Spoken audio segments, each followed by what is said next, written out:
강의 마르텐사이트 강도에 기하는 인자 세 가지를 이상을 기술하시오. 이런 문제가 출제됐습니다. 오늘부터는 열처리 분야입니다. 이 열처리 분야는 대단히 중요합니다. 모든 기계 분야에 열처리가 들어가지 않는 그런 문제는 없습니다. 아주 많이 출제되고 또 우리가 열처리가 그만큼 기계 분야에서는 중요하다. 이렇게 우리가 의미를 부여할 수가 있습니다. 그래서 기계기술사, 금속가공기술사, 금속재료기술사, 금형기술사 여러 분야에 모든 분야에 실제로 많이 출제가 되고 또 열체를 우리가 모르면은 기계에 대해서 언급을 할 수가 없죠. 그만큼 열체가 중요하다. 또 그 열체에 관계된 것들이 많이 연계가 돼 있죠. 응력 배응률 선도라든가 열처리 분야라든가 또한 거기에 경도 시험기의 종류라든가 또한 원소의 여러 가지 역할이라든가 그 다음에 우리가 여러 가지 열처리 부분에 대해서 종류가 많죠. 당금질, 뜨힘, 그 다음에 불림, 또 뭐가 있죠? 풀림, 이런 것들과 또 전부 다 연계가 되어 있습니다. 그래서 열처리를 우리가 제외하고 기계 부품에 대해서 논하는 것은 할 수가 없다. 대단히 중요하고 완벽하게 공부해 주시기 바라고 하나하나 살펴보고 또한 강의를 하는 과정 중에 계속 팁을 알립니다. 그래서 여러분들이 꾸준히 이렇게 강의를 청취해서 거기에 중요한 포인트는 그때그때 이렇게 표시를 해서 암기하시고 또한 공부해 주시기 바랍니다. 자, 우리가 강의 마르텐사이트의 강도에 기하는 인자들이 어떤 것이 있는가? 자, 우리가 기본적으로 탄소강의 조직이 6가지가 있었죠. 그래서 무엇이 있습니까? 거기에 이제 여러 가지 조직이 있는데 탄소강의 조직이 있다. 탄소강의 조직. 자, 탄소강의 조직이 어떤 것이 있습니까? 마르텐사이트가 있죠. 마르텐사이트. 마르텐사이트가 있고 그 다음에 뭐가 또 있습니까? 펄라이트가 있고 펄라이트가 있고 그 다음에 페라이트가 있고 페라이트가 있고 소르바이트가 있고 투르스타이트가 있고 뭐 여러 가지가 이렇게 쭉 있습니다. 투르스타이트가 있고 타이트가 있고 이런 조직에 대해서 이제 우리가 여러 가지 앞에서 다 했습니다. 그래서 조직의 역할, 탄소강의 조직이 열처리에서 결국은 어떤 열처리에서 이렇게 조직의 변화가 생기죠. 그럼 열처리는 뭡니까? 결국은 어떤 것이 있죠? 온도와 시간에 의해서 우리가 열처리 조직이 변화를 준다. 또한 열처리를 어떻게 하는 건가? 거기에 급냉을 하는 건가? 혹은 뭐 순행에서 하는가? 윤행에서 하는 건가? 공냉을 하는가? 거기에 따라서 또 조직의 변화가 다양하게 변하고 있다. 그런 건 이제 언급해 주시기 바라고. 그 다음에 이제 마르텐사이트. 마르텐사이트에 대해서 언급하면 되겠죠. 마르텐사이트는 말 그대로 탄소강에서 가장 경도가 높은 그런 조직이다. 뭐 이렇게 우리가 의미를 부여할 수가 있습니다. 또한 급냉할 경우에 수중에서 급냉 시 결국은 어떻게 됩니까? 마르텐사이트가 형성이 된다. 자, 그런 부분에 언급해 주시기 바라고. 또한 탄소의 탄소량의 함유량이 가장 높다. 뭐 이렇게 의미를 부여하고 그로 인해서 어떻게 됩니까? 경도도 가장 높다. 뭐 언급을 해주시면 충분할 것으로 생각이 됩니다. 자, 다음은 강의 마르텐사이트 강도에 기하는 인자 쓰시고 설명하면 다음과 같다 해서 하나하나 살펴보기로 하겠습니다. 자, 거기에 이제 우리가 마르텐사이트의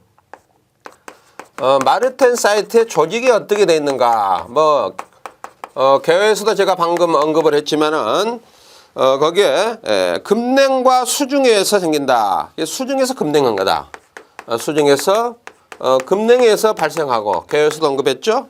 펄라이트 조직 변화가 저지되어 안정을 위해 무확산 변태가 일어난다. 그래서 무확산 변태에서 발생한다. 변태에서 조직이 생성이 되고 그 다음에 탄소 가포화 침상 조직이다. 탄소가 너무 많고 탄소 가포화의 침상 조직이라는 거 중요합니다. 침상 조직. 그 다음에 최신 입방 구조다. 최신 입방 구조. 그래서 BCC 구조다.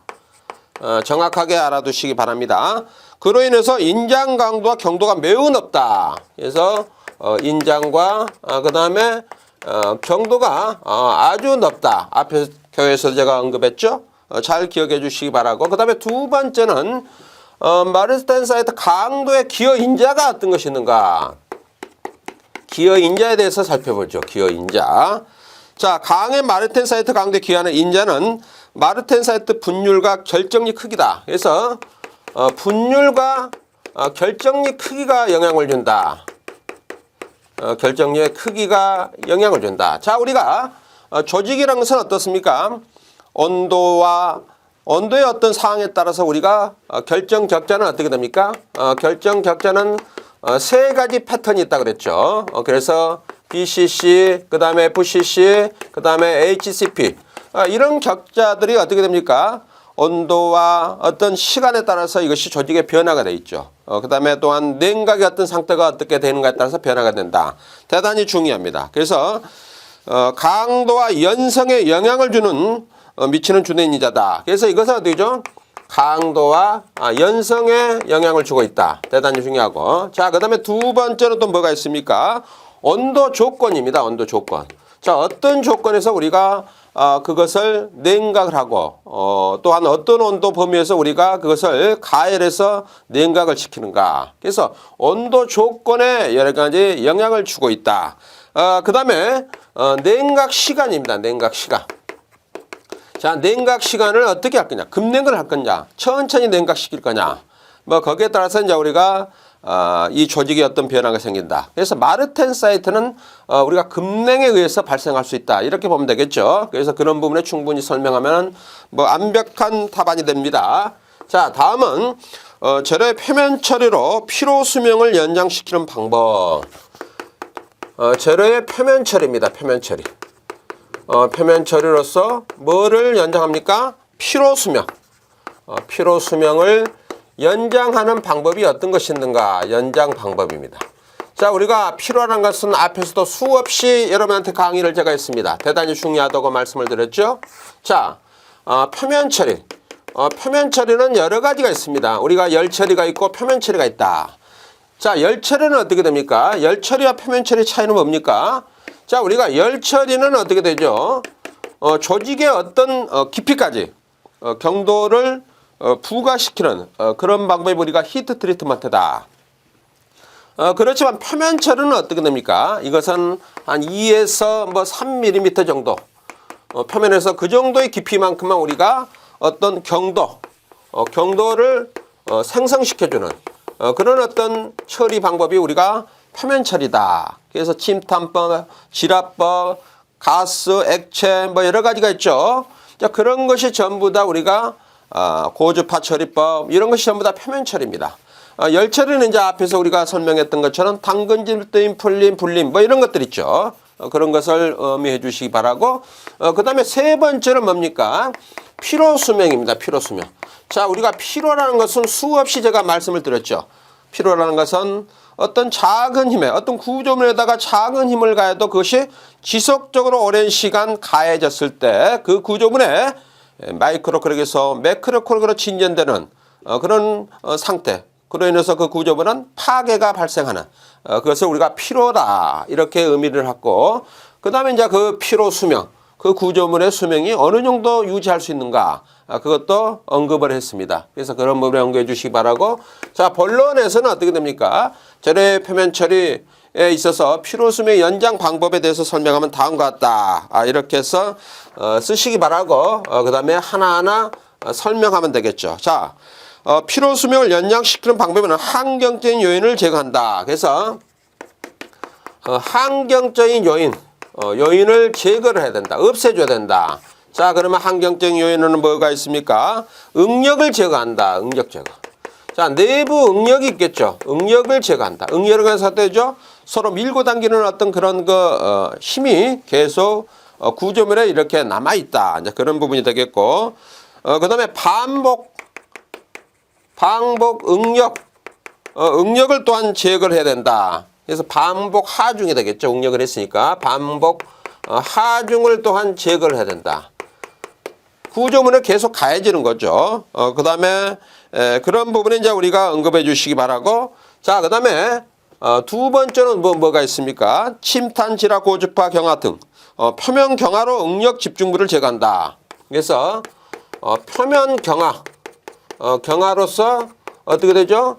응력 집중부, 응력 집중부를 우리가 어떻게 됩니까?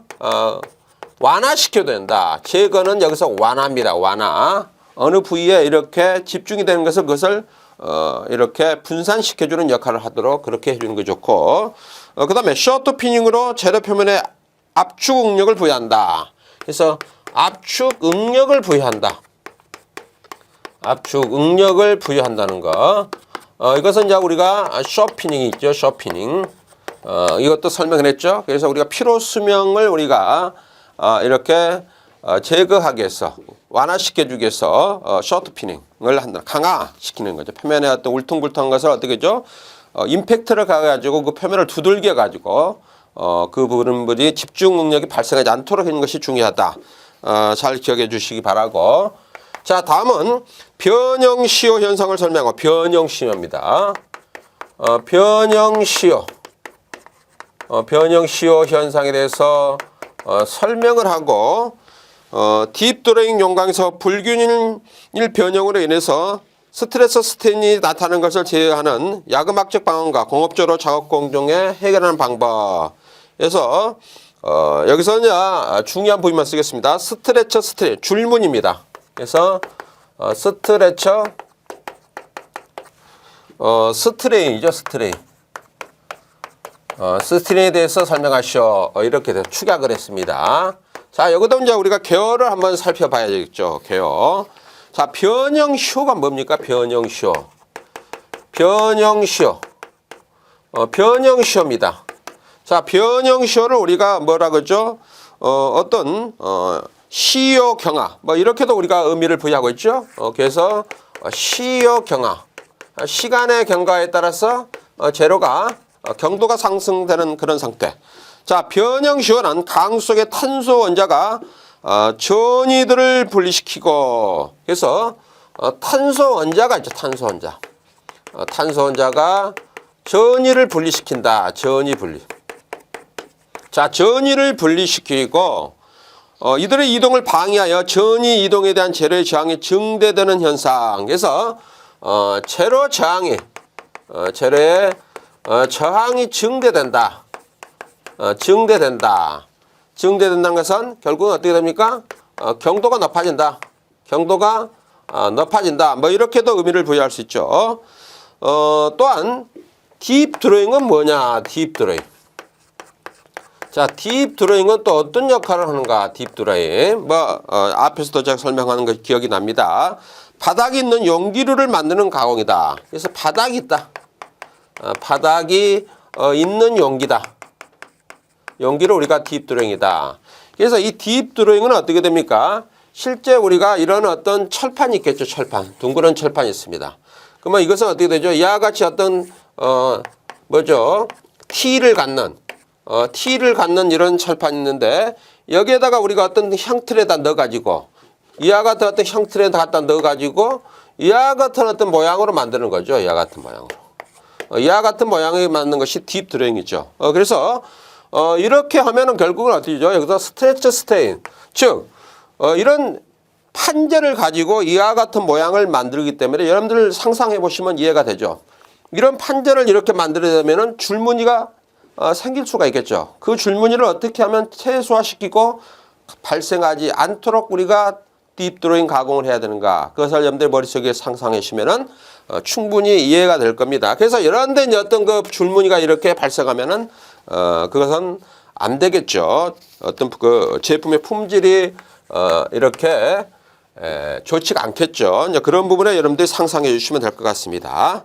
자, 여기서 이제 그 두 개. 변형시효와 그 다음에 스트레처 스트레인에 대해서 살펴보면 다음과 같다 쓰시기 바라고 하나하나 살펴보면 되겠습니다. 그래서 첫 번째는 뭡니까? 변형시효입니다. 변형시효. 자, 우리가 변형시효를 영어로는 뭐죠? 스트레인 에이징이라고 하죠. 스트레인 에이징이란. 자, 그래서 그게 변형시효가 뭔가? 변형시효. 가항성의 탄소 원자가 전이 불식기 아까 했었죠. 그래서 전이 이동에 대한 재료의 저항이 증대된다. 그래서 전이 이동, 이동으로 재료의 저항이 증대, 저항이 증대되는 현상. 그것을 우리가 뭐라고 합니까? 변형시효라는 것 잘 기억해 주시기 바라고. 자, 그 다음에 실온에서 수일간 방치하여 얻는 변형시효 효과를 고온에서 몇 시간 만에 같은 수준을 얻을 수 있다. 그래서 이것을 가속 변형시효이다. 그 다음에 이제 가속 변형시효가 있어요. 가속 변형시효는 뭐죠? 이것은 인공적으로 하는 거죠. 인공적으로 거기에 있는 것처럼.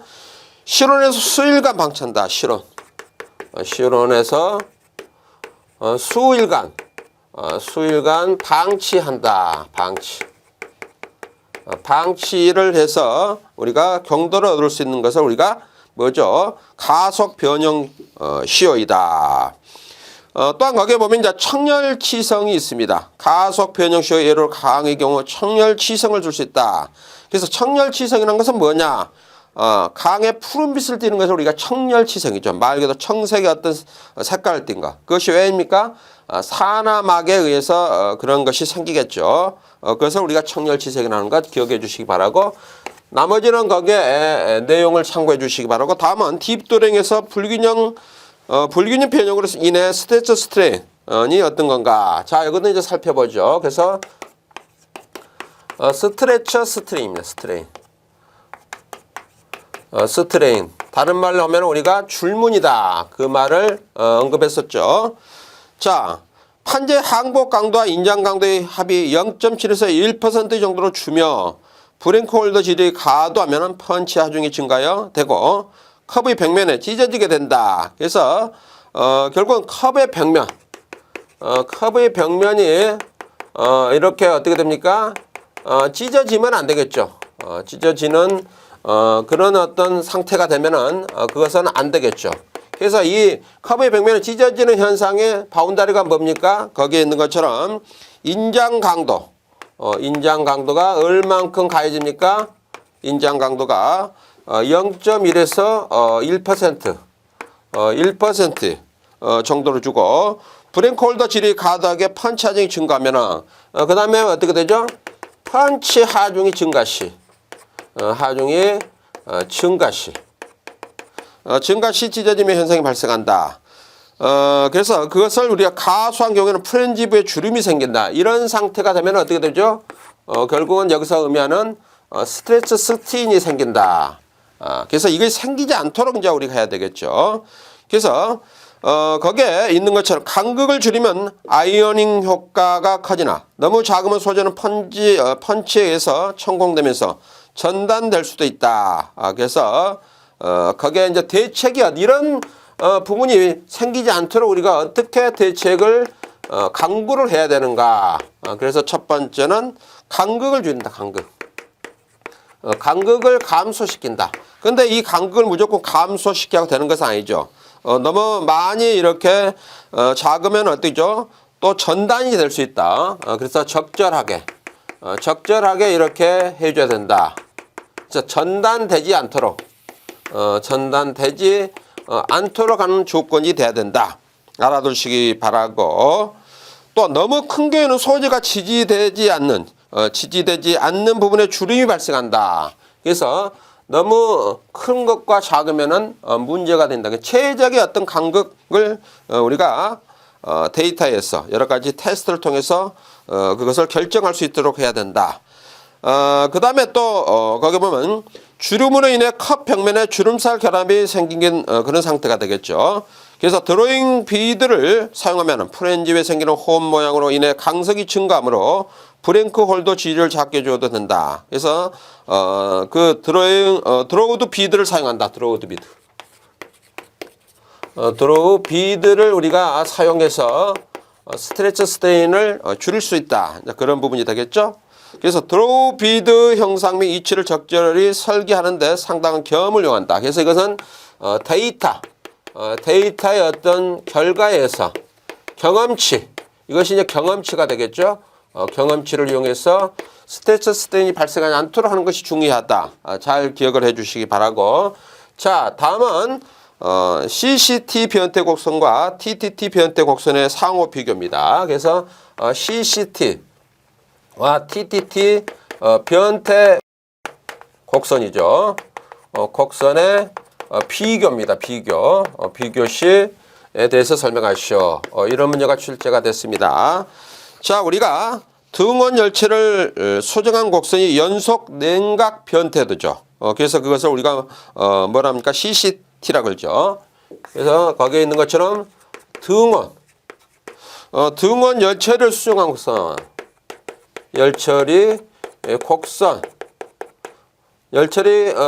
곡선, 열체를 수정한 곡선이 뭡니까? 곡선이 바로 CCT다. 그러면 CCT가 뭐죠? Continuous Cooling Transformation. 이렇게 해서 앞자를 땄죠. 그 다음에 각 온도에 대해서 각각의 변태 개시 및 종료점을 그래프로 이렇게 위에 찍은 다음 곡선으로 연결하는 곡선이 된다. 이것을 우리가 항원 변태 곡선이다. 그래서 자, 항원 변태 곡선은 어떤 건가? 변태 곡선. 그것은 거기 있는 것처럼 변태 개시 및 종료점, 변태 개시와 변태 종료, 그것을 그래프화 시킨 거다. 그래프화 시켜 놓은 것이 항원 변태 곡선이다. 이것을 우리가 또 다른 말로 하면 뭡니까? TTT 곡선이 대단히 중요합니다. 아주 시험에 많이 나오고 기초 이론이 되면서 중요하다. 이렇게 보시면 되겠습니다. 자, 그럼 이제 본론에 들어가서 우리가 하나하나 살펴보죠. 본론에. 그래서 CCT 변태 곡선과 TTT 변태 곡선을 상호 비교 이렇게 쓰시고, 그래서 TTT 변태 곡선과 TTT 변태 곡선을 상호 비교하면 다음과 같다 해서 밑에다 이렇게 서론을 부여하면 됩니다.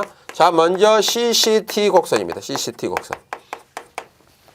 자, CCT 곡선은 어떻게 되어 있는가? CCT 곡선. 이것도 그림 그리고 설명한 거 좋겠죠. 간단하게 그리면 됩니다. 그림이란 것은 꼭 답안에서 의미를 부여할 수 있는 그런 것으로 그림을 그리면 됩니다. 전체적으로 쑥 다 그릴 필요 없습니다. 그렇게 해서 우리가 나타내면 된다.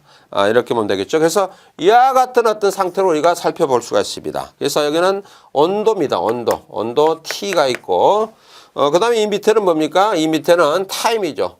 시간입니다. 시간 T로 이렇게 되어 있다. 시간. 그래서 시간 로그로 이렇게 되어 있습니다. 시간 로그로 하죠.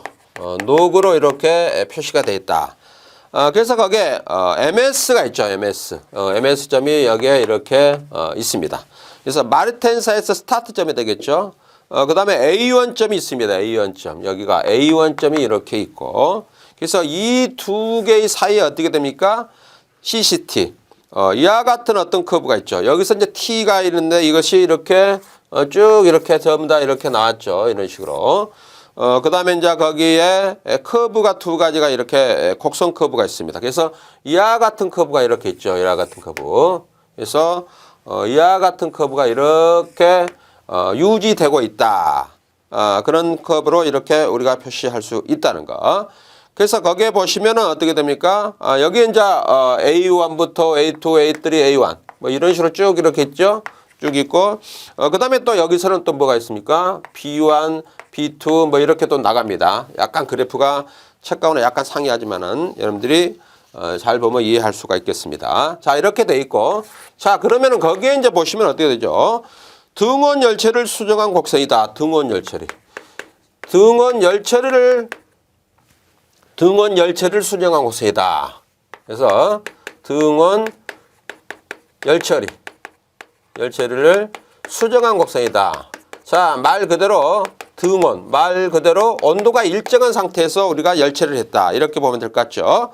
자, 이렇게 되어 있고, 거기에 이제 또 뭐가 있습니까? 이 부분이 이렇게 쭉 나와 있죠. 그래서 여기 V1이 이렇게 있고, V2가 있고, 뭐 이렇게 또 V로 이렇게 나갑니다. 그래서 V 직선의 기울기가 클수록 냉각 속도가 크다. 그래서 거기 있는 것처럼 이제 그래프를 설명하면은 그래프 설명입니다. 그래서 그래프에서 V가 크면은 어떻게 됩니까? V 직선의 기울기가 클수록 냉각 속도가 크다. 그래서 V의 기울기가 되겠죠? 기울기가 크면 냉각 속도는 커지게 된다. 그것도 알아두시기 바라고. 그래서 거기 쭉 있죠. V1, 그 다음에 V2, V5까지. 가장 빠른 냉각 순행은 V5가 되겠죠. 밑에. 그 다음에 또 뭐가 있습니까? 거기에 A1이 있죠. A를 지나고 거기에 냉각 곡선이 변태 시작선에 있는 A1. 그래서 A는 뭡니까? A1은 변태 시작. 변태 시작을 의미하고 있고, 시작을. 그 다음에 B1을 지나 변태 종료. 그 다음에 B1으로 시작한 것은 이것은 변태 종료입니다. 그래프에서 그렇게 해서 우리가 표시하고 있다는 거 알아두시기 바라고. 그 다음에 여기 MS점 있죠. MS점 마르텐 사이트의 변태가 시작한 온도. 아까 제가 설명했죠. 그래서 MS, MF 뭐 이렇게 되는데 MS라고 이렇게 되는 것은 스타트, 마르텐 사이트가 시작하는 포인트다. 그 다음 MF는 마르텐 사이트가 끝나는 조직이 끝나는 부분이다. 잘 기억해 주시기 바라고. 자, 그 다음에 두 번째는 TTT 곡선입니다. TTT 곡선. 자, TTT 곡선은 어떻게 됩니까? 거기에 뒤에 또 있죠. 그래서 이와 같은 상태로 우리가 생각을 해봐야 돼요. TTT 곡선. 자, TTT 곡선이 있습니다. 여기는 이제 온도가 있죠. 온도. Y축은 온도. 그 다음에 시간이 세크로 이렇게 되어 있죠. 그래서 여기도 이와 같은 부분에가 MS, 마르텐 사이트 시작하는 포인트가 되겠고, 그 다음에 이 위에가 이제 AS, 이렇게 되어 있죠. 그래서 그 사이에가 어떻게 됩니까? 이와 같은 어떤 커브가 존재하고 있습니다. 이와 같은 커브가, 이와 같이. 그래서 이와 같은 커브가 이렇게 존재하고 있다. 커브가 약간 이렇게 돼 있죠. 이와 같이 존재하고 있다. 그래서 이것을 우리가 TTT 곡선으로 이렇게 부르고 있는데, 자, 이것도 한번 살펴보죠. 이것도 그림 그리고 설명하니까. 자, 강을 감마하여 이를 A1점 이하, A1점 이하가 있죠. A1점. A1점이 여기 이제 AS가 되고 여기서는 A1점이 저쪽에 있습니다. 그래서 A1점 이하로 적당한 온도까지 급냉하고 이 온도를 유지하여 어느 시간이 지나면 변태가 시작되고 그 시간이 지나면 변태가 끝난다. 그래서 강을 감마한다. 강을 감마하고 그 다음에 A1 변태, A1 변태점 이하에서 급냉을 시작하고 그 다음에 급냉이 종료가 되면은 종료가 돼서 나타나는 그래프가 바로 뭡니까? TTT 곡선이다. 뭐 이렇게 의미를 부여하면 될 것 같고, 각각의 변태 개심이 종료점을 그래프로 이렇게 나타냈다. 그래서 각각의 변태 시작과 변태 개시와 그 다음에 변태 종료, 종료를 어떻게 됩니까? 그래프화 했죠. 그래프화 시킨 것이 바로 뭡니까? TTT 곡선이다. 잘 기억을 해 주시기 바랍니다. 그래서 그림 그리고 이렇게 설명하면은 충분할 것으로 생각이 되고 대단히 중요한 그런 부분입니다.